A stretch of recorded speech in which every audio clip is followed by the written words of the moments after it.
Hi guys, இப்போ ஒரு பன்னீர் dish தான் பண்ண போகிறோம். டக்குன்னு பண்ணி சாப்பிட்றலாம். பன்னீர் கட் பண்ணி வச்சுருக்கேன். அது கொஞ்சம் நம்ம பொன்னிறமாக வறுத்து எடுத்துக்கலாம். இது ஒரு வகையான பன்னீர் டிஷ் தான். இது நானே கண்டுபிடிச்சது. இப்போ வறுத்து எடுத்துடலாம். இதுக்கான ஸ்பைசஸ் போட்டுக்கலாம். நம்ம பெருஞ்சீரகம், பிரிஞ்சி இலை, லவங்கம் 2 இதெல்லாம் போட்டு நம்ம நல்லா வறுத்து விட்டுக்கலாம். அப்புறம் கருவேப்பிலை, 2 பச்சை மிளகாய், 2 வெங்காயம் எல்லாமே போட்டு வறுத்து விட்டுக்கலாம்.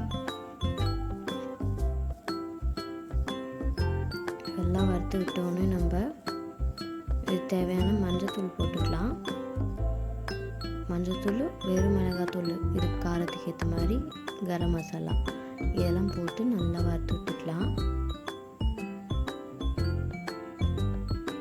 வறுத்துட்ட பிறகு நம்ம அரைச்சி வச்ச 2 தக்காளி சேர்த்துக்கலாம். நல்லா கிளறி விட்டுக்கோங்க. பாருங்கள், அந்த எண்ணெய் பிரிஞ்சு வரும்.